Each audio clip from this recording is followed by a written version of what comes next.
Hola, mi nombre es Federico Gutiérrez y hoy les voy a leer Todos los fuegos, el fuego de Julio Cortázar. Voy a aclarar que no les voy a leer el libro, les voy a leer el cuento que se titula, igual que el libro, Todos los fuegos, el fuego. Así será algún día esa estatua, piensa irónicamente el procónsul mientras alza el brazo. Lo fija en el gesto del saludo. Se deja petrificar por la ovación de un público que 2 horas de circo y de calor no han fatigado. Es el momento de la sorpresa prometida. El procónsul baja el brazo, mira a su mujer que le devuelve la sonrisa inexpresiva de las fiestas. Irene no sabe lo que va a seguir y a la vez es como si lo supiera. Hasta lo inesperado acaba en costumbre cuando se aprendió a soportar, con indiferencia que detesta el procónsul, los caprichos del amo. Sin volverse siquiera hacia la arena, prevé una suerte ya echada, una sucesión cruel y monótona. Lisas, el viñatero, y su mujer Urania son los primeros en gritar un nombre que la muchedumbre recoge y repite. Te reservo esta sorpresa, dice el procónsul. Me han asegurado que aprecias el estilo de ese gladiador. Centinela de su sonrisa, Irene inclina la cabeza para agradecer. Puesto que nos haces el honor de acompañarnos, aunque te hastigan los juegos, agrega el procónsul. Es justo que procure ofrecerte lo que más te agrada. Eres la sal del mundo, grita Lisas. Hace bajar la sombra misma de Marte a nuestra pobre arena de provincia. No has visto más que la mitad, dice el procónsul, mojándose los labios en una copa de vino y ofreciéndola a su mujer.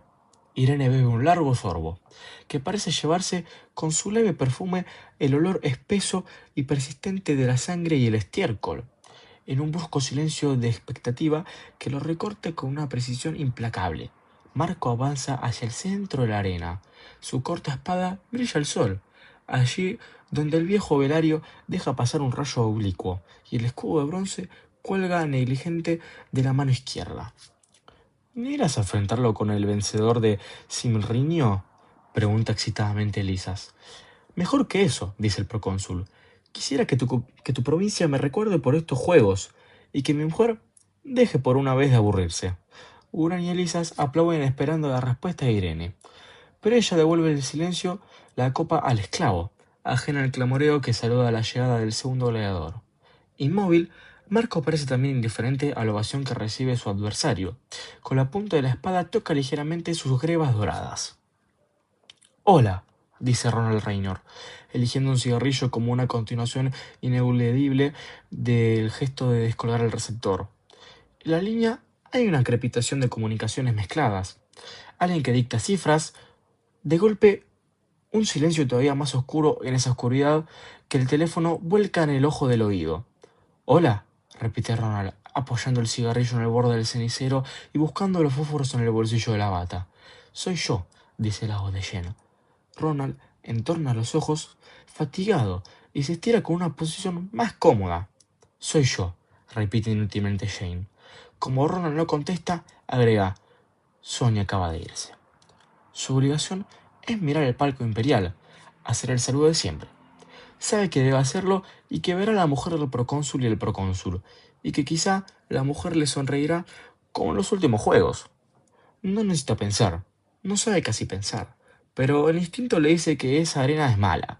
El enorme ojo de bronce, donde los rastrillos y las hojas palma han dibujado sus curvos senderos ensombrecidos por algún rastro de las luchas precedentes. Esa noche ha soñado con un pez, ha soñado en un camino solitario entre columnas rotas. Mientras armaba, alguien ha murmurado que el procónsul no le pagará con monedas de oro.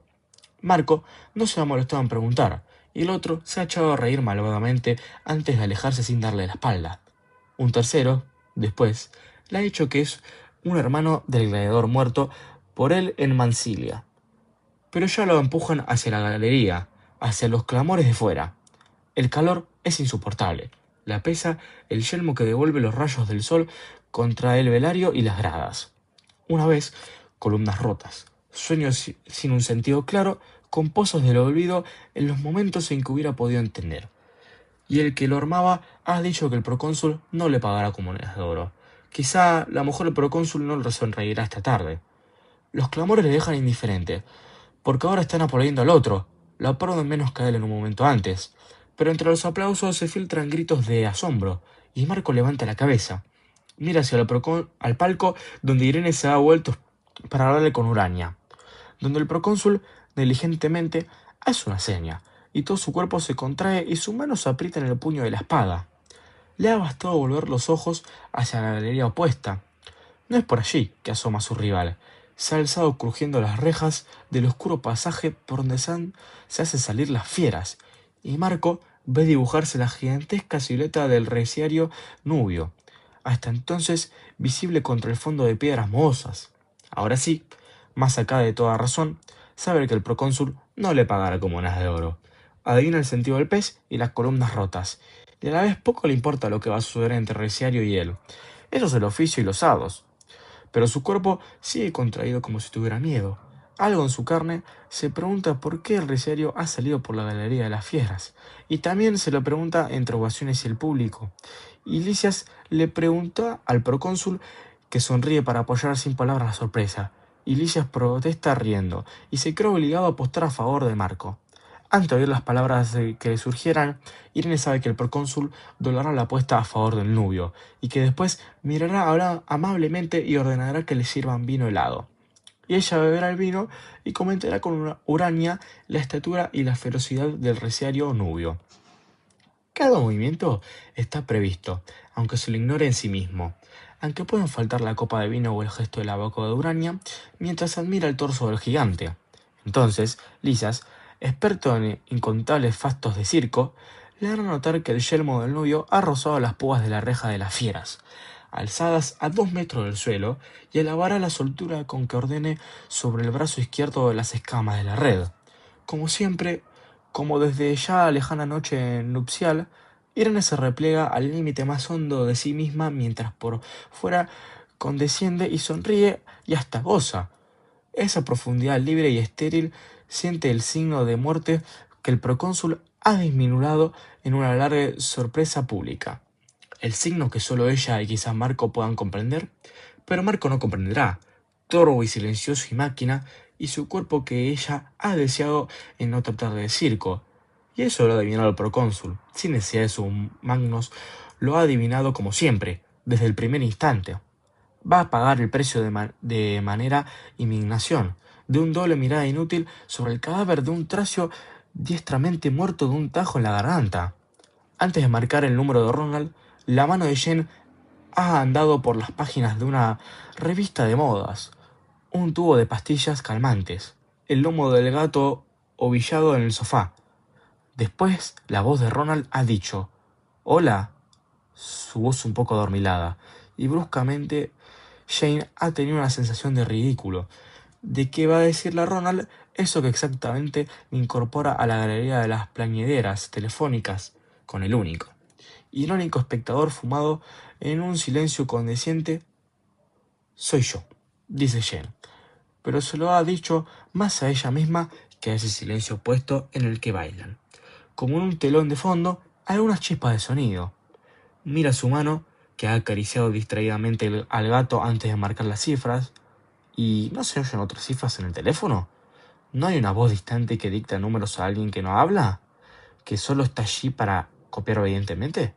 Negándose a creer que la mano que se ha alzado y vuelto a dejar el tubo de pastillas en su mano. Que la voz que acaba de repetir, soy yo, es su voz, al borde del límite. Por dignidad, callar, lentamente devolver el receptor a su horquilla, quedarse limpiando limpiamente sola. Sonia acaba de irse, dice Jane, y el límite está franqueando. El ridículo empieza. El pequeño infierno confortable. Ah, dice Ronald frotando un fósforo. Jane oye distantemente el fronte. Es como si viera el rostro de Ronald mientras aspira el humo, echándose un poco atrás con los ojos entornados. Un río de escamas brillantes parece saltar de las manos del gigante negro, y Marco tiene el tiempo preciso para hurtar el cuerpo a la red. Otras veces, el procónsul lo sabe, y vuelve la cabeza para que solamente Irene lo vea sonreír. Ha aprovechado ese mínimo instante, que es el punto débil de todo resiario, para bloquear con el escudo la amenaza del largo tridente y tirarse a fondo, con un movimiento fulgurante, hacia el pecho descubierto. Marco se mantiene fuera de distancia, encorvadas las piernas como a punto de saltar, mientras el novio recoge velozmente la red y prepara el nuevo ataque. Está perdido, piensa Irene, sin mirar al procónsul, que elige unos dulces de la bandeja que le ofrece Urania. No es que era, piensa Lisas, lamentando su apuesta. Marco se ha encorvado un poco, siguiendo el movimiento giratorio del nubio. Es el único que aún no sabe lo que todos presienten. Es apenas algo que agazapa espera a otra ocasión. Con el vago desconcierto de no haber hecho lo que la ciencia le mandaba, necesitaría más tiempo. Las horas tabernarias que siguen a los triunfos, para entender quizás la razón de que el procónsul no vaya a pagarle comunas de oro. Osco, espera otro momento propicio. ¿Acaso al final, con un pie sobre el cadáver del reciario, puede encontrar otra vez la sonrisa de la mujer del procónsul? Pero, ¿lo está pensando él? ¿Y quién lo piensa? ¿No cree que el pie de Marco se hinque en el pecho de un nubio degollado? Decídete, dice Ronald. A menos que quisieras tenerme toda la tarde escuchando a ese tipo que le dicta números a no sé quién. ¿Lo oyes? Sí, dice Jane. Se le oye como desde muy lejos. 354, 242. Por un momento, no hay más que la voz distante y monótona. En todo caso, dice Ronald, está utilizando el teléfono para algo práctico. La respuesta podría ser previsible. La primera queja. Pero Jane calla todavía unos segundos y repite: Sonia acaba de irse. Vacila antes de agregar: probablemente estará llegando a tu casa. A Ronald le sorprendería eso, y Sonia no tenía por qué ir a su casa. No mientas, dice Jane. El gato huye de su mano. La mira ofendido. No era una mentira, dice Ronald. Me refería a la hora, no al hecho de venir o no venir. Sonia sabe que me molestan las visitas y las llamadas a esta hora. 805, dicta desde lejos la voz. 416, 32. Jane ha cerrado los ojos, esperando la primera pausa en esa voz anónima para decir lo único que queda por decir. Si Ronald corta la comunicación, le restará todavía esa voz en el fondo de la línea. Podrá conservar el receptor en el oído, resbalando más y más en el sofá, acariciando al gato que ha vuelto a tenderse contra ella, jugando con el tubo de pastillas, escuchando las cifras hasta que también la otra voz se canse y ya no queda nada, absolutamente nada, como no sea el receptor que empezará a pensar espontáneamente entre sus dedos. Una cosa muerta que habrá que rechazar sin mirarla. 145, dice la voz, y todavía más lejos, como un diminuto dibujo a lápiz.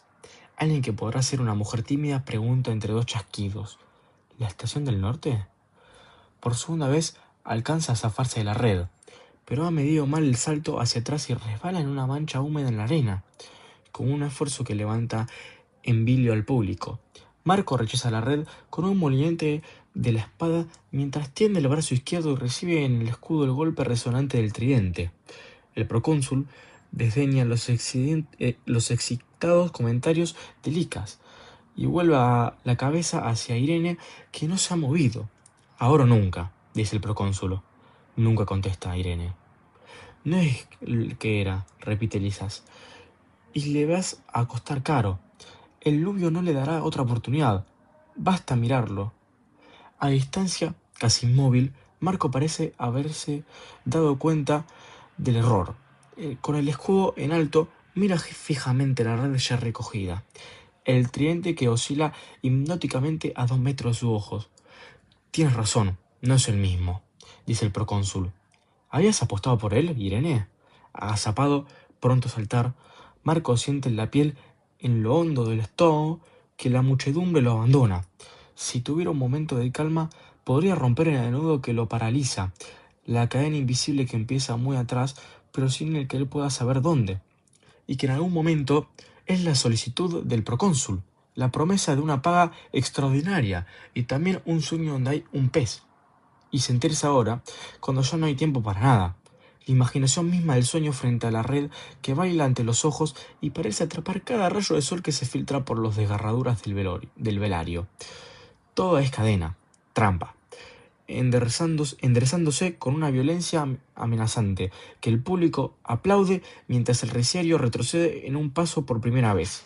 Marco elige el único camino, la confesión y el sudor, y el olor a sangre, la muerte frente a él que hay que aplastar. Alguien lo piensa por el detrás de la máscara sonriente, alguien que lo ha deseado por sobre el cuerpo de un tracio agonizante. El veneno, se dice Irene. Alguna vez encontrará el veneno, pero ahora acepta la copa de vino. Séla más fuerte. Espera tu hora. La pausa parece prolongarse. ¿Cómo se prolonga la incidencia galería negra donde vuelve interminente la voz lejana que repite cifras? Jane ha creído siempre que los mensajes que verdaderamente cuentan están en algún momento más acá de toda palabra. Quizá esta cifra diga más, sea más que cualquier discurso para el que las esté escuchando atentamente. Como para ella el perfume de Sonia, el roce de la palma de su mano en el hombro antes de marcharse han sido tanto más que las palabras de Sonia. Pero era natural que Sonia no se conformara con sus mensajes cifrados, que quisiera decirle con todas las letras, saboreándolo hasta lo último. Comprendo que para ti sea muy duro, ha repetido Sonia, pero detesto el disimulo y prefiero decirte la verdad. 546, 662, 289. No me importa si va a tu casa o no, dice Jane. Ahora ya no me importa nada. En vez de otra cifra, hay un largo silencio. ¿Estás ahí? Pregunta Jane. Sí, dice Ronald, dejando la colilla en el cenicero y buscando sin apuros el frasco de coñac. Lo que no puedo entender, empieza Jane. Por favor, dice Ronald, en estos casos nadie entiende gran cosa, querida. Y además, no se gana nada con entender. Lamento que Sonia se haya precipitado. No era ella la que tocaba decírtelo. Maldita sea. No va a terminar nunca con esos números. La voz menuda, que hace pensar en un organizado mudo de hormigas. Continúa su dictado minucioso por el debajo de un silencio más cercano y más espeso. Pero tú, dice absurdamente Jane, entonces tú. Ronald bebe un trago de coñac. Siempre le ha gustado escoger sus palabras, evitar los légolos superlufos. Jane respira dos, tres veces cada frase, actuándolas de una manera diferente. Que hable, que repita mientras él prepara el mínimo de respuestas sensatas, que pongan en orden en ese arrebato lamentable. Respirando con fuerza, se endereza después de una finta y un avance lateral. Algo le dice que esta vez el nubio va a cambiar el orden del ataque, que el tridente se adelantará al tiro de la red. Fíjate bien, explica Lisas a su mujer. Se lo he visto hacer en Apta Julia.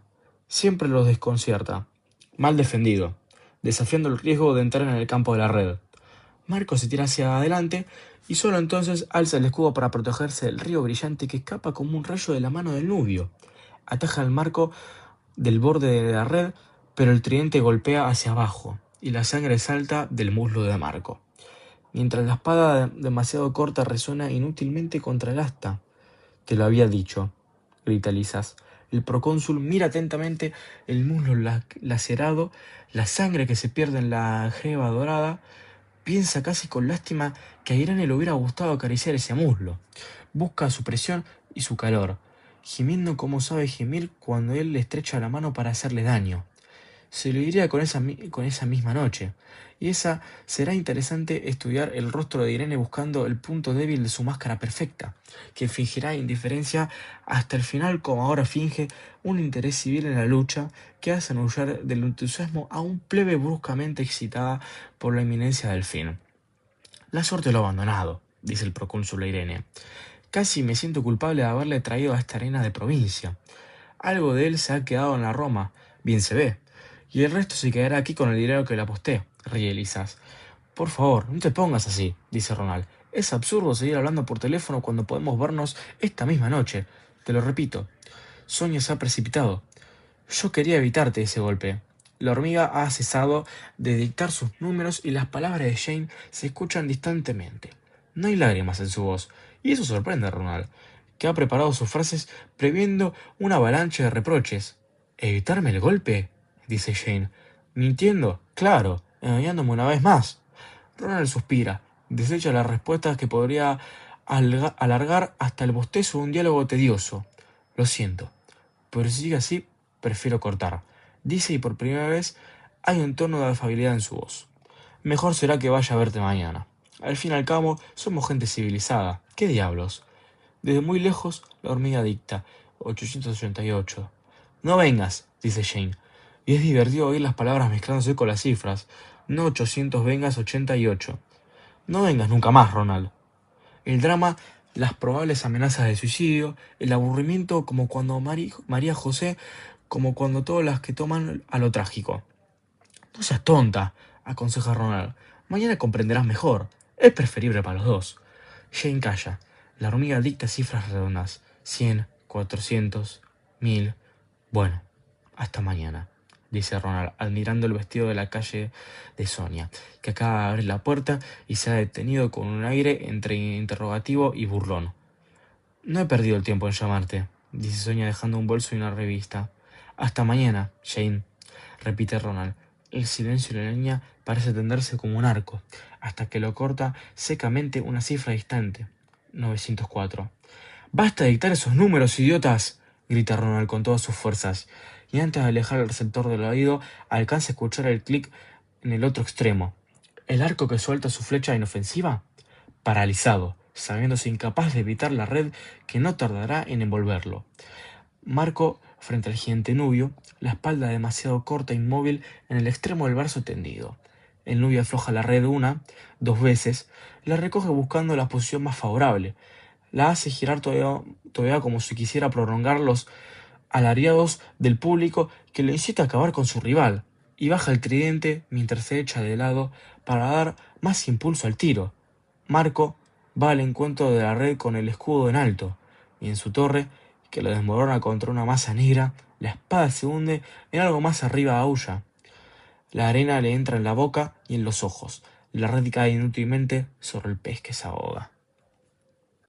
Acepta indiferente las caricias, incapaz de sentir que la mano de Jane tiembla un poco y empieza a enfriarse. Cuando los dedos resbalan por su piel y se detiene hincándose en una crispación instantánea, el gato se deja petuleante. Después se tumba de espaldas y mueve las patas en la actitud expectativa que hace reír siempre a Jane. Pero ahora no. Su mano sigue inmóvil junto al gato y apenas si un dedo busca todavía el calor de su piel. La recorre brevemente antes de detenerse otra vez en el flanco tibio y el tubo de pastillas que ha rodado hasta allí. Alcanzando el pleno estómago, el Nubio aúlla, echándose hacia atrás, y en ese último instante en el que el dolor es como una llama de odio, toda la fuerza que huye de su cuerpo se agolpa en el brazo para hundir el tridente en la espalda de su rival boca abajo. Cae sobre el cuerpo de Marco y las convulsiones lo hacen rodar de lado. Marco mueve lentamente un brazo, clavando la arena como un enorme insecto brillante. No es frecuente, dice el procónsul volviéndose hacia Irene, que dos gladiadores de ese mérito se maten mutuamente. Podemos felicitarnos de haber visto un raro espectáculo. Esta noche se lo escribiré a mi hermano para consolarlo de su tedioso matrimonio. Irene ve moverse el brazo de Marco, un lento movimiento inútil, como si quisiera arrancarse el tridente hundido de los riñones. Imagina al procónsul desnudo en la arena, como el mismo tridente clavado hasta el asta, pero el procónsul no movería el brazo con esa dignidad última. Chillaría pataleando como una liebre, pediría perdón a un público indignado, aceptando la mano que le atiende su marido para ayudarle a levantarse, haciendo una vez más. El brazo ha dejado de moverse, y lo único que queda por hacer es sonreír, refugiarse en la inteligencia. Al gato no parece gustarle la inmovilidad de Jane. Sigue tumbado de espaldas, esperando una caricia. Después, como si le molestara ese dedo contra la piel del flanco, maulla destempladamente y da media vuelta para alejarse, ya olvidado y soñoliento. Perdóname por no venir hasta ahora, dice Sonia. Vi tu auto en la puerta. Era demasiada tentación. Te llamó, ¿verdad? Ronald busca un cigarrillo. Hiciste mal, dice. Se supone que esa tarea les toca a los hombres. Al fin y al cabo, he estado más de 2 años con Jane, y es una buena muchacha. Ah, pero el placer, dice Sonia sirviéndose un coñac. Nunca le he podido perdonar que fuera tan inocente. No hay nada que me expresara más. Si te digo que empezó por reírse, convencida de que le estaba haciendo una broma. Ronald mira el teléfono, piensa en la hormiga. Ahora Jane llamará otra vez, y será incómodo, porque Sonia se ha sentado junto a él, y le acariciará el pelo mientras hojea una revista literaria como si buscara ilustraciones. Hiciste mal, repite Ronald atrayendo a Sonia. ¿En venir hasta ahora? Ríe Sonia siguiendo a las manos que buscan torpemente el primer cierre. El velo morado cubre los hombros de Irene, que da la espalda al público, a la espera de que el procónsul salude por última vez. En las ovaciones se mezcla ya un rumor de multitud de movimiento, la carrera precipitada de los hombres que buscan adelantarse a la salida y ganar las galerías inferiores.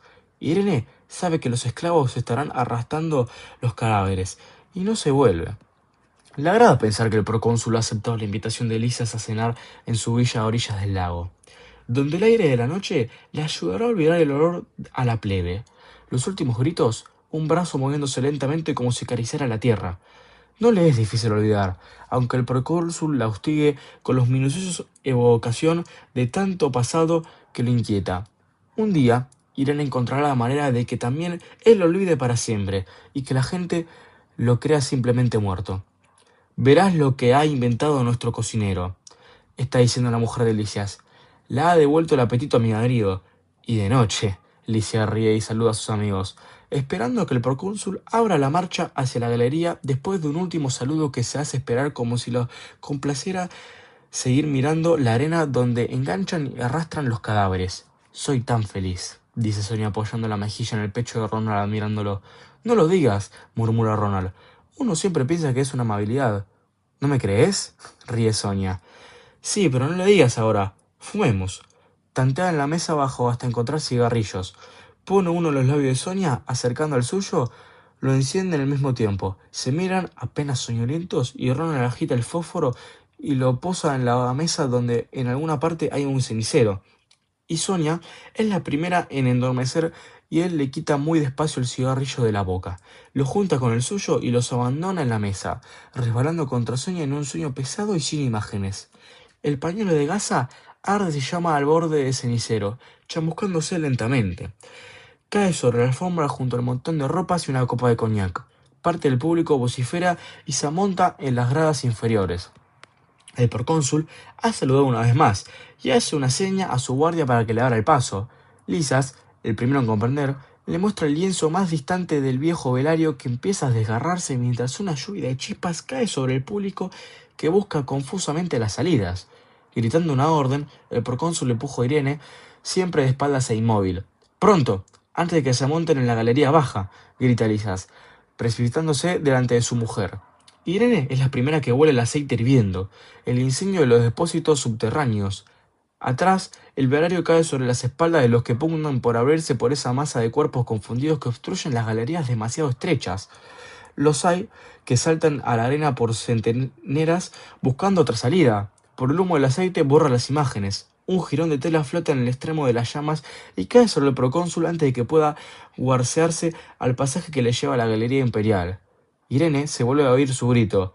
Le arranca la tela chamuscada tomándola con dos dedos, delicadamente. No podremos salir, dice. Están amontonados ahí abajo como animales, dice Sonia. Grita, queriendo desatarse del brazo ardiente que le envuelve de ese sueño, y su primer alario se confunde con el de Ronald, que inútilmente quiere enderezarse. Ahogado por el humo negro, todavía gritan, cada vez débilmente, cuando el carro de bomberos entra a toda máquina por la calle atestada de curiosos. Es en el 10.º piso, dice el teniente. Va a ser duro. Hay viento del norte. Vamos. Bueno, este es el final de este audiolibro. Les agradezco mucho a los que hayan escuchado este relato. Así que nada, nos vemos en la próxima.